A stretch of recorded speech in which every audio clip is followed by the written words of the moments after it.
What's up, visionaries? It's Mel. And it's Greg. And M.A.G. Visions is back today bringing y'all another video.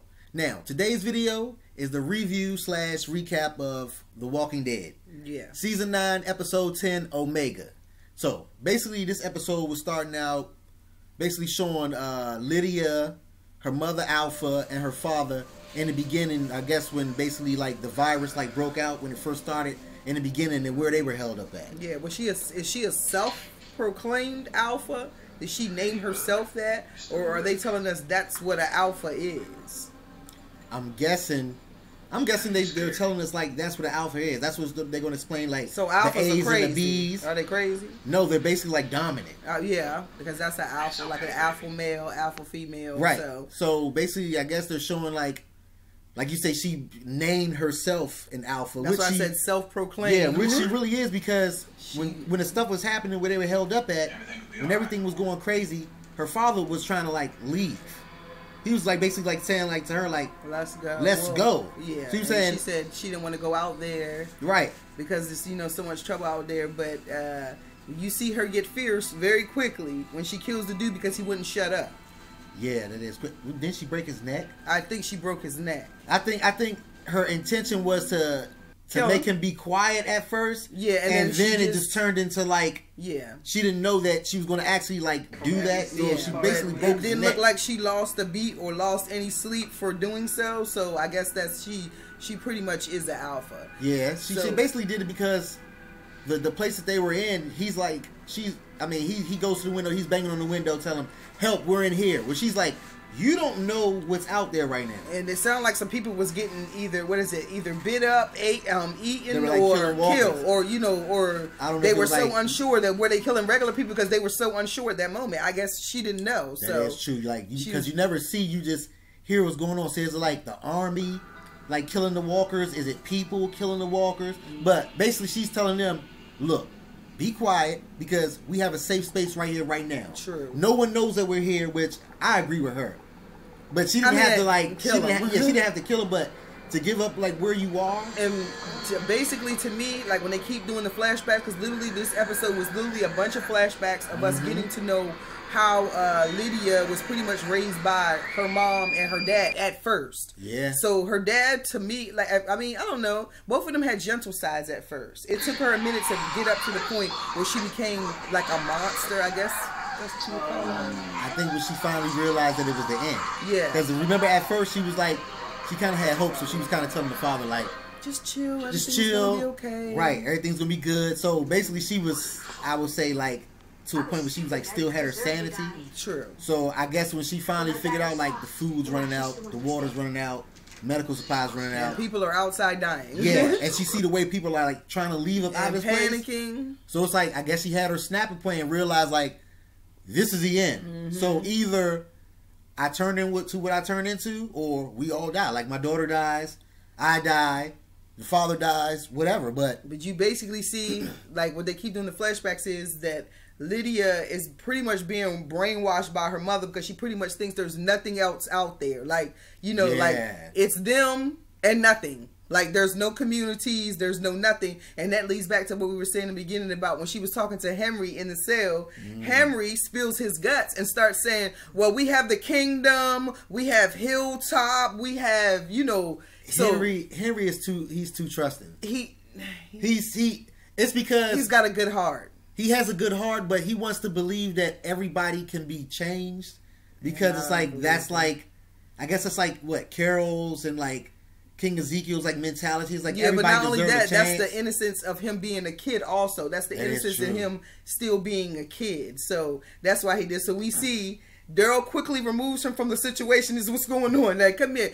You're down there, like, basically, you're down there spilling your guts. Be quiet. You're telling her everything. You're telling her stuff that you shouldn't even be telling her. Basically, he's so he said, what he says to Daryl, you used me. And Daryl said, yes. Like, pretty much, yeah. Pretty much, yes, I did use you. And then, but you gave up too much information. That was supposed to be her, not you. Right. So he sent Henry down there to get information from her, and she basically got information from Henry because he told her everything. Yeah, it's other, we have other communities like this. We have the kingdom. We have Alexandria. So she's they're all flourishing. So she's like, it's more like You see, places like this, she's getting more and more interested because her mom told her there was nothing left. She had her believing that there's nothing left out there, and like with the abuse thing, so her mom was basically abusing her mentally and physically. Because I think at first, do you think, I don't know if Daryl thought maybe her father was still living and that's who was beating on her, because he said, oh, it's your mother. Mm-hmm. So I'm thinking because his father abused him in the past. If you remember from the first season, they had an abusive father also. Yeah. So I think he just went to, it's her father that was beating her, but it was never the father. It was the mother. That's true, because I think when Daryl went down there and started talking to her, he like asked her like, you know, like, what's your story? So she basically told him, she's talking to Daryl, she's telling her like, you know, it's my mom that does all of this to me. She literally gets rid of anybody that she thinks is weak. Yeah. So it's her mom that like leaves like what, like the bruises on her, the cuts and everything, and like. Yes, I don't know if she beats her, or we don't know if that's with a switch or whatever, but we see that like basically that her mom becomes. Mm-hmm. Well, first of all, you just see her reaching the thing, put this on, and it's the skin of the walker. Yeah. So it's like, I guess Daryl comes to a realization that she's made to do this because she believes there's nothing else out there. Right. And it's like, his father basically did the same thing to him, made him feel like nothing. Yeah. So it's like, when someone makes you feel like that, it's like, you're going to pretty much believe what they say. Right. Because it's like a brainwash That's thing. That's what she did. She's brainwashing her. Yeah, so it's like, when she hears it's like other communities, she's figuring out like, wait a minute. It's still a better way. It's still life. You know what I mean? What we see is when remember when Carl, which he's still going along with Daryl, but she doesn't know this at this moment because, you know, Daryl's standing right behind the thing. When he pretends to get ready to break her out, remember? When he pretends to get ready to break her out, she pulls the hammer up like she was going to hit him with the hammer, and she hears a baby cry. Yep. Hold on, wait a minute. A baby? Like, there's a baby born in this world. Like, yeah, there's still fresh life, like she new life being born. Take me back to my cell. Yep. Take me back to my cell. Because in that moment, I think she realized her mom is a liar. Yeah, that's true. She literally found out her mom was a liar. What did Henry say to her? What did he say? He said, yeah, we got crops over here. You know, we got horses and stuff over here. And when he looked at it, he said, and it's only going to get bigger. And it's only going to get bigger. And she hears the baby. And she hears the baby. That's what, think about it. Her mother's have told her about this nasty, nasty world, and there's a baby over there. And it's been like what? It's been 6-7 years now. Yeah, pretty much. It's been 6-7 years in the post-apocalyptic world. So her basically, mother, she's like, I don't think she's seen a baby since. I don't think she's seen a baby since. So in that moment, I think it gave her hope. If she was, but not only that, if she was still, like she was still repping her mother like the Whisperers, it's over, because she just basically, her mother got exposed to be a liar. Yeah. So it's like everything you've told me is false. Right. So it's like her and Daryl have like a connection. You know, it's like, and he didn't think that this was going to happen. Yeah. So he's basically like, okay, I can't let this girl go back out here to these people like this. Yeah. So it's like, you know, what am I going to do with her? Like, am I going to keep her here, or so is she an enemy, or is she an ally? That's what I said. So for the most part, the beginning of the episode is really pretty much just hitting on the fact of where Lydia came from, how she became to be, you know, a little girl who's walking around with the skin on her face. You know, basically it was none of her idea. But what we do see next is, who is it? It's Connie, Kelly, Yumiko, and Magna. They leave because they go look for Luke and Alden. Which I think is like a mistake. Why would you? First of all, I would have never left at night. In the middle of the night, like we have the whole daylight. We have and I know they're like, oh, you can sneak under the radar, but I'm like, if you don't see them coming in the daytime, why would you decide to do an outing in the middle of the night? That's y'all crazy. Yeah, that is crazy, because like I say, now you have to distinguish which is a whisperer, which one is a real walker. And it's dark. And it's harder to do at night than the daytime. But, you know, that was neither here or there. But we just figured, we looked at each other like, that was like dumb. Like, why did you even do that? That was stupid. But and another reason why they did it, because, like I say, they made a pact. What they say? We found each other together, so I understand that. We're gonna look for each other. I'm gonna come look for you. It was stupid, though. I'm gonna come look for you. It was dumb. In the morning. I will come look for you. Yeah, but I think another thing, too, like, the reason why they did go at night is because if Tara would have seen him, if Tara would have seen him, she wouldn't let him leave out. So we see you see when they're all out in the woods, they're debating, and then who stays? I think it's Connie and Kelly. Yeah, Connie and Kelly stays in the woods, it's Connie and Kelly because Yumiko and Magna go back to the camp. Yeah. So Connie and Kelly. No, Connie and Kelly are the two that show back up at camp first. Okay.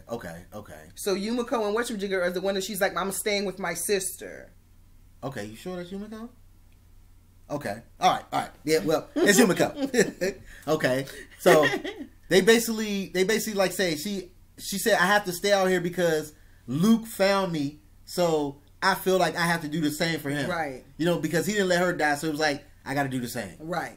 So I don't know, like I say, this episode was kind of like, you know, it was kind of like explaining. Oh, you was right. Huh? No, I didn't mean to cut you off. It's kind of like explaining like the beginning of like everything for Lydia and her mom. So it's like now they have to like, I guess, find out, you know, where her daughter is, where Lydia is. So her mom Alpha is like, yeah. So okay, like to get back to the episode, we do literally think about this like when they go out to look for her, how you say they come back, and it is Connie that gets. Connie is the one that's deaf. Is she the deaf one? I think so. Okay, Connie is the deaf lady, and the other one her call her sister's name is Kelly. Is Kelly. Right. So when they're out in, I mean, they stayed out. When they stayed out there, what they said? No, we have to go back. What made nope? Tara sent her people. Yeah. So Tara's basically like, you know, when you guys go out there, like, it's not just my people I'm worried about y'all too. Like, so if you're going to do something like that again, just let us know and we can all work together and go out there and look together. Like, don't do that anymore because that's dangerous. And it makes them not trust you. Yeah. So it's don't like, do that. yeah. So it's basically with Hilltop, it's a trust thing. Yeah, and keep a verbal line of communication open, and then that'll be fine. Like she basically, like you said she would go with, I mean, she would have went with them. So you just see, all of a sudden, all their eyes start to get really, really big. And who comes walking? Walkers. Well, not walkers. Okay. Whispers. Start shooting because they ain't real walkers. I think it's a mixture. Do you think all of those are whispers? Did you see all the ones that came down the cornfield? I think those are all whispers. Well, then that scares me even more. Because in my mind, when that part happened on the episode, I'm thinking it was a mixture. I'm thinking it's all whispers because think about it. If you come to a gate, right, and you stop, how are you going to get the walkers to stop too? Like, just stop and stand there too? I think she can now. That's the creepy part. We're going to see further on in the episodes. But I'm going to see, and the only reason why I said that too, I mean, this is a sneak preview, that they showed of the end one for the next one. The way the walker tries to bite her, that's not how a whisperer would do. They would stab you or something. They're not going to bite you. Right. So, I don't know, but like I say, on the next one, Alpha asks for Lydia. She said, where is she? Yeah. Because we're going to call her Alpha. We don't really know what her name is. We just know she's Lydia's mom. Right. She comes to the gate, like you said. So she asks Daryl, where is she? And Daryl's like, looks at Alpha's like, I'm not giving her to you. And what did she say? Wrong answer. Like, yep. Hey, I don't know. I don't know what's going to happen with this group right here. You just see a flood of walkers come from anywhere. So now they got the walkers. They got to deal with her mother, who looks like a broken doll. You ever seen that doll on the side of the street? I'm not being funny. The bald-headed doll. The bald-headed doll with the dirty tie marks, the oil marks on it. Got the baby hair weave. She literally looked like a broken doll. Like when she came to the thing. So I don't know. Look, and the eye was like this. With the one lash that go like this, the one lash that just blink up and down like this, but the other eye be stuck. I know exactly what you're talking about, but you know what I think is going to happen though?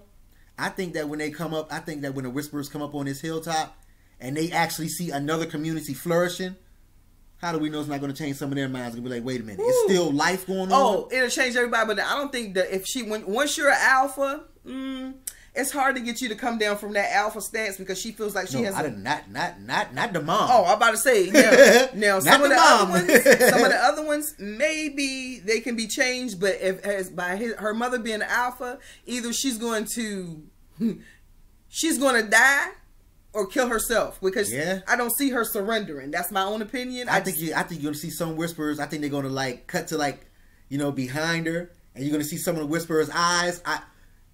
I think on the next episode, just look at the Whisperer's eyes when they show the mom looking at the community of Hilltop. And you're going to see them looking around like, I guarantee you, because you see them looking around like, not wait only a minute. That, now they've also exposed her as a liar. Yeah.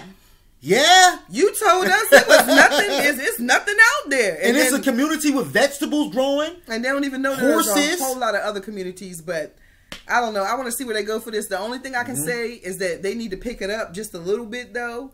Just a little bit. Because it's going a little bit slow. But, I mean, I'm still going to watch because I'm interested. But I do think if they just pick it up just a little bit, throw in a little bit, you know, more stuff, we'll be fine. But I do like that they did the flashbacks so we can see how Lydia and how Lydia became Lydia, you know, what happened with her mom, Alpha, whatever. I do think that part was very interesting. So hey, let us know what y'all think about this week's episode, Omega. But that's for this today's episode right here. We want to thank y'all for joining us for this video. Remember to like and subscribe and leave y'all comments down below. Down there. And see you next time. We out.